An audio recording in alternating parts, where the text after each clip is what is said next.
Hello everyone, मैं हूं अतिन रंधावा। आप सभी का स्वागत है मेरे यूट्यूब चैनल पे।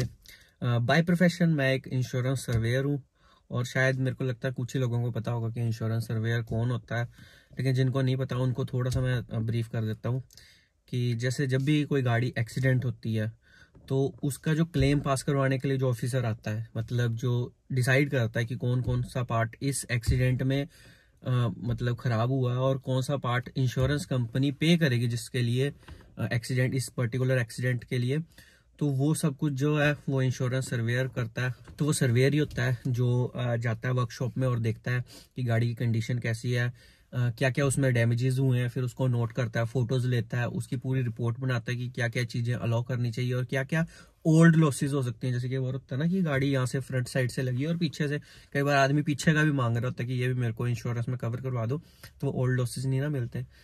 तो मतलब इंश्योरेंस सर्वेयर ही होता है वो जो सारा कुछ ये डिसाइड करता है और जो रिपोर्ट बना के आगे इंश्योरेंस कंपनी को भेजता है कि क्या क्या चीजें जो है इस एक्सीडेंट में, इस पर्टिकुलर एक्सीडेंट में हुई हैं और जो अलाउ करनी चाहिए और क्या चीजें नहीं करनी चाहिए और कितने पैसे जो है वो इंश्योरेंस कंपनी पे करेगी इंश्योर्ड को।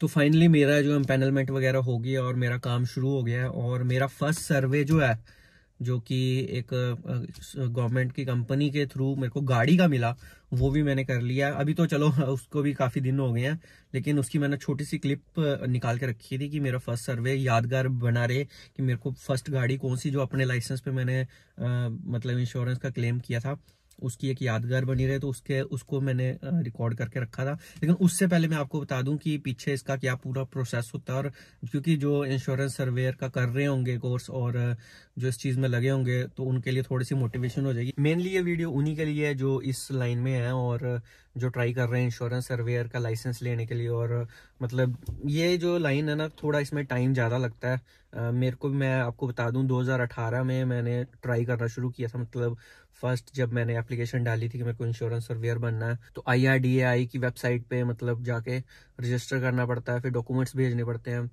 तो उस टाइम पे क्या हुआ था, मैं चंडीगढ़ में जॉब कर रहा था सर्वेयर के पास। मेरे को 1-1.5 साल हो चुका था वहाँ पे सर्वेयर के पास जॉब करते हुए, और मेरे को लगा यार ये काफ़ी अच्छी लाइन है और इसमें कर कौन सकता है जिसने बीटेक की हो मैकेनिकल में या फिर ऑटोमोबाइल में, डिग्री की हो या डिप्लोमा भी चलता है। मतलब ऑटोमोबाइल का चाहिए और मैकेनिकल का, ये दोनों जो फील्ड है वो इस लाइसेंस के लिए जो है एलिजिबल होते हैं। तो मैंने जब देखा, मैंने कहा कि यार ये बढ़िया लाइन है और मतलब मैं एलिजिबल भी उसके लिए, तो मेरे को ये करना चाहिए। तो मैंने जब मतलब 1.5 साल हो गया था उस टाइम पे उन सर्वेयर के पास काम करते हुए, और मैंने अप्लाई किया। तो उस टाइम पे क्या हुआ कि जो सर्वेयर था फर्स्ट टाइम, क्या हुआ, एक तो वो गवर्नमेंट ऑफिस की आपको पता है कि वहाँ पे एक बार मैंने आज मेल की तो 2-3 महीने बाद रिप्लाई आता था, जाके इतना इतना डिले होता है। तो क्या हुआ कि वहाँ से रिप्लाई आया कि आपके जिनके अंडर आप ट्रेनिंग करना चाहते हो, जो चंडीगढ़ में जिनके पास मैं जॉब कर रहा था, तो कहते हैं कि उनका जो खुद का लाइसेंस है वो कहीं और का है और वो चंडीगढ़ में मतलब प्रैक्टिस कर रहे हैं अपनी सर्वेयरी। उन्होंने कहा कि इनको बोलो कि आप अपना लाइसेंस पे जो है एड्रेस चेंज करवाओ। तो मैंने कहा चलो, अब इतना तो हो नहीं सकता, मतलब वो सर्वेयर नहीं कहा, कहता कि मैं नहीं करवाना चाहता और मेरा ऐसे चल रहा है तो चलने दो। तो उन्होंने कहा कि दूसरे सर्वेयर के अंडर तो ट्रेनिंग लगा ले, और उन्होंने मेरे किसी और सर्वेयर से बात करवा दी। लेकिन उसके बाद भी क्या हुआ कि जब मैंने फिर से दोबारा से एप्लीकेशन लगाई तो उसके बाद उनके रूल्स चेंज हो गए, और उसके बाद उन्होंने क्या रूल निकाले थे कि आपका जो होम एड्रेस है जो कि आधार पे होता है, तो उससे आप 200 किलोमीटर के रेडियस के अंदर ही आप अपनी ट्रेनिंग परस्यू कर सकते हो। तो फिर मेरे को पंगा हो गया क्योंकि मेरा जो अपना एड्रेस है, जो मेरा परमानेंट एड्रेस है, वो तो मेरे गांव का है, कांगड़ा में। तो वहां से काफ़ी दूर है चंडीगढ़, और 200 किलोमीटर के अंदर रेडियस के अंदर आप ट्रेनिंग कर सकते हो। तो फिर मेरे को, मैंने वो भी रिप्लाई आया 3 महीने बाद जाके, मतलब मेरे लगभग आप लगा लो 6 महीने तो इसमें बर्बाद हो गए। तो मतलब मिड 2018 से शुरू किया था और 2018 खत्म हो गया। फिर मैंने कहा यार अब क्या करूं। फिर मैंने 2019 के शुरू में यहाँ पे पता करना शुरू किया कि कौन कौन सर्वेयर हैं और किनके अंडर में ट्रेनिंग लगा सकता हूँ। फिर नदौन में एक सर्वेयर थे, संदीप अवस्थी जी, जिनके मैंने अंडर ट्रेनिंग लगाई। और फिर ये है कि 2019 फरवरी में मेरी ट्रेनिंग शुरू हो गई। बहुत अच्छी ट्रेनिंग चली, सर बहुत अच्छे थे, मतलब बहुत अच्छे सीखने को मिला। मैं मतलब लगभग डेली जाता था उनके पास, बाइक पे जाता था ऊना से वहाँ पे नदौन। यहाँ से 75 किलोमीटर है, 1.5 घंटे में मैं पहुंच जाता था। और उसके बाद बढ़िया से ट्रेनिंग होगी। और जैसे ही 2020 में मेरी मतलब मैंने वो ट्रेनिंग कंप्लीशन लेटर वगैरह लिया और मैंने आगे पेपर देने के लिए, क्योंकि उस टाइम पे एग्जाम जो है इसके जो 2 एग्जाम होते हैं सर्वेरी के लिए, प्रिंसिपल ऑफ इंश्योरेंस और जो मोटर का एग्जाम होता है, वो दोनों एग्जाम जो होते थे वो पहले आपको ट्रेनिंग लगानी पड़ती है, उसके बाद होते थे कंप्लीशन के बाद। तो क्या हुआ, एग्जाम देने का टाइम आया और वहां पे लॉकडाउन लग गया 2020 में। आपको जैसे सबके साथ ही और ये हुआ है कि पता नहीं कौन कौन अपनी लाइफ में किस किस पॉइंट पे था, क्या क्या करने वाला था। बहुत अच्छे से चल रहा था उस टाइम पे, मेरा यूट्यूब भी बहुत अच्छे से चल रहा था। मतलब मैं रेगुलर वीडियोस डाल रहा था यूट्यूब पे, हर दूसरे दिन वीडियो डाल रहा था और रेगुलर इनकम भी आनी शुरू हो गई थी यूट्यूब से। मेरे को 4-5 महीने तक रेगुलर इनकम आती रही। लेकिन वहाँ पे एकदम से लॉकडाउन लगा, फिर ना मैं वीडियोस डाल सका और ना मैं ये आगे अपना जो लाइसेंस के लिए जो एग्जाम वगैरह देना था वो दे सका। 1 साल वेट करते रहे तो एग्जाम ना निकले। चलो पहले 6 महीने तो बिल्कुल फुल लॉकडाउन था, तब तो वैसे नहीं निकलना था। तो इन्होंने 2021 में शुरू में एग्जाम फर्स्ट टाइम इन्होंने शायद लिए थे, कंडक्ट करवाए थे। तो मैंने वो दिया एग्जाम, फर्स्ट टाइम दिया तो मेरा नहीं हुआ क्लियर। हर 4-4 महीने में एग्जाम होते हैं, एग्जाम दिया और मेरा नहीं क्लियर हुआ। मैंने कहा चलो कोई बात नहीं, अच्छे से तैयारी करते हैं, क्योंकि मैंने तैयारी की थी, बुक से की थी। और दूसरी बार मैंने फिर से ट्राई किया तो दूसरी बार में मेरा नहीं, फर्स्ट टाइम मैंने शायद चंडीगढ़ में दिया था एग्जाम, तो वो नहीं हुआ था। दूसरी टाइम मैंने यहाँ पे होशियारपुर में दिया, उस बार भी नहीं हुआ। थर्ड टाइम मैंने अच्छे से मेहनत की और मतलब मैंने दिन रात कर दिए थे। एक लास्ट के जो 10-12 दिन थे उसमें मैंने बस मतलब इतने टाइम बाद इतने अच्छे से दोबारा से पढ़ाई की होगी। और तीसरे बार जब एग्जाम दिया तो वो क्लियर हो गया और फिर उसके बाद लाइसेंस के लिए अप्लाई किया। लाइसेंस आने में भी आप लगा लो कि 4-5 महीने लग गए थे। मतलब मैंने जब टेस्ट क्लियर कर लिए उसके बाद अपने डॉक्यूमेंट्स भेज दिए, उसके बाद फिर से लाइसेंस आने में लग गए मेरे को 4-5 महीने।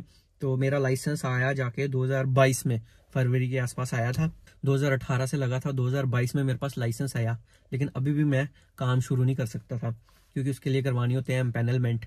और मैंने ऑफिस में चक्कर लगाए। तो जिसको पता है 2022 में मेरी शादी भी थी फरवरी में ही।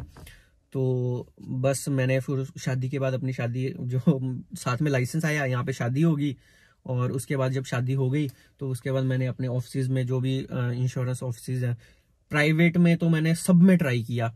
मतलब बहुत अप्रोच लगाई, लेकिन मतलब ये इतनी मैं बता सकता हूँ कि किसी भी फील्ड में अगर आप बिल्कुल न्यू भी हो ना, अगर आपका कोई एक्सपीरियंस नहीं है। अब चलो कहने को तो मेरा एक्सपीरियंस था, एक पुराने सर्वेयर के साथ मेरा 2 साल से ज्यादा का एक्सपीरियंस था जिनके पास मैंने काम किया था।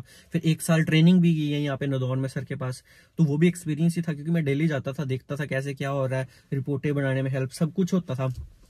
लेकिन इंश्योरेंस कंपनी ने काम शुरू नहीं किया। 2022 के लगभग लास्ट में जाके मेरे को इफ्को टोक्यो जो प्राइवेट कंपनी है उसका जो है इम्पैनलमेंट उसकी मेरी जाके हुई। ठीक है, आप लगा लो, देखो जब मैंने फरवरी में मेरा लाइसेंस आया था, मैंने मार्च या अप्रैल शुरू में भेज दिया था अपने डॉक्यूमेंट लगभग सभी कंपनियों को। और मेरी लास्ट में जाके मतलब 6-7 महीने बाद जाके एम्पैनलमेंट हुई कंपनी में। काम मिलना तब भी शुरू नहीं हुआ। काम मैं आपको बताता हूँ आगे कब शुरू हुआ। अब ये तो होगी बात प्राइवेट कंपनी की, लेकिन जो गवर्नमेंट कंपनी है, गवर्नमेंट कंपनी में कैसा होता है कि एम्पैनलमेंट करने के लिए आपका एक एग्जाम होता है, वो होता है SMP, सर्वेयर मैनेजमेंट पॉलिसी के अंडर। उसमें क्या होता है कि जो जैसे नॉर्थ जोन है तो ओरिएंटल उसका एक इंटरव्यू कंडक्ट करवाता है, ओरिएंटल इंश्योरेंस जो कि फरीदाबाद में होता है, वो होना था फरवरी में। तो उसके वो इंटरव्यू देने के बाद ही मैं गवर्नमेंट के लिए एलिजिबल होता है, गवर्नमेंट कंपनीज के लिए एम्पैनलमेंट करवाने के लिए।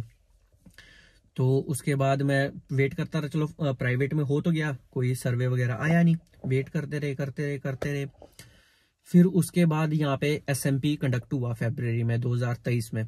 मैं वहां पे गया फरीदाबाद, इंटरव्यू दिया। मेरे को मतलब एक तो डर भी होता है क्योंकि इतने टाइम से मैं लगा हुआ था, एक जब हिम्मत टूटना शुरू हो जाती है आदमी की, यार कुछ बन नहीं पा रहा। क्योंकि जब मैंने शुरू में देखा था, जब मैंने ट्राई करना शुरू किया 2018 में, उस टाइम पे ये सारा जो प्रोसेस था वो था सारा 1.5 साल का। लेकिन मेरे को 5 साल हो चुके थे इस पूरे प्रोसेस में फंसे हुए, और मेरी हिम्मत भी अब टूटने शुरू हो गई थी कि यार पता नहीं हो भी पाएगा मेरे से कि नहीं, या पता नहीं क्या मैं इसके लिए बना हूं कि नहीं, या मेरे कोई ग्रह ऐसे चल रहे हैं कि जिसके कारण कुछ हो नहीं पा रहा है। चलो इंटरव्यू तो दिया, लेकिन भगवान की दया से वो बिल्कुल क्लियर हो गया और मैं एलिजिबल हो गया गवर्नमेंट के लिए भी। गवर्नमेंट कंपनीज को मैंने चारों को दे दिया अपना कि एम्पैनलमेंट मेरे को कर दो। मैं अब इंटरव्यू भी क्लियर कर लिया, एग्जाम तो चलो पहले कर लिया था, लाइसेंस मेरे पास है, सब कुछ कर दिया। तो फिर जाके मेरी 2 कंपनीज में एम्पैनलमेंट हुई गवर्नमेंट में, एक ओरिएंटल इंश्योरेंस में, एक the new India assurance company, जिसमें कि ओरिएंटल का काम जो है इस नॉर्थ जोन में इतना ज्यादा है नहीं है, मतलब जो बड़े बड़े फायर वगैरह के क्लेम या ऐसी वैसी चीजों के हैं, लेकिन मोटर के है जो है वो हिमाचल में इतना ज्यादा नहीं है।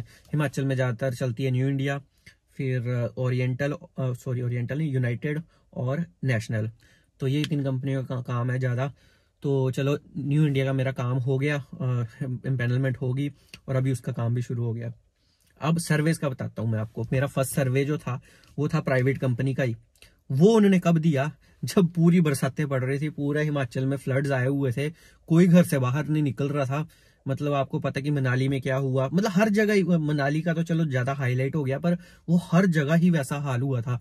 अब उस दिन बारिश इतनी ज्यादा तेज थी, मेरे को उस दिन वो सर्वे दिया गया कि ऐसे ऐसे एक ट्रक है, हमीरपुर से भी एक ऊपर जगह है टोनी देवी करके, तो वहां का मेरे पास सर्वे आया कि ऐसे ऐसे एक ट्रक था, वो नीचे ऐसे गिर गया हुआ है। उस दिन इतनी बरसात, मैं सुबह यहाँ से निकला हूँ और रास्ते में जाते जाते मेरे को पता कि कैसे, मेरे को भी डर लग रहा था क्योंकि जगह जगह पे लैंडस्लाइड हो रखी थी, पत्थर गिर रहे थे। मेरे को बहुत शौक था उससे पहले कि यार बारिश में गाड़ी चलाने का कभी ऐसा मौका नहीं मिला था, लेकिन उस दिन के बाद कान पकड़े कि यार बारिश में, मतलब ऐसी खतरनाक बारिश हो तो कभी घर से बाहर नहीं निकलना। तो उस दिन काम मिल गया था और फर्स्ट सर्वे था, तो मेरे को जाना था क्योंकि एक एक्साइटमेंट भी होती है यार लाइफ में कि फर्स्ट सर्वे है आदमी का और मेरे को बस जाना है, करना है काम। ठीक है, इतना 5 साल वेट करने के बाद काम मिला था, तो मैं गया और वो सर्वे किया और खड़ी बरसात में सर्वे किया। बारिश पड़ रही थी, मैं छतरी भी नहीं लेके गया था कि बेवकूफ था मैं वहां पे।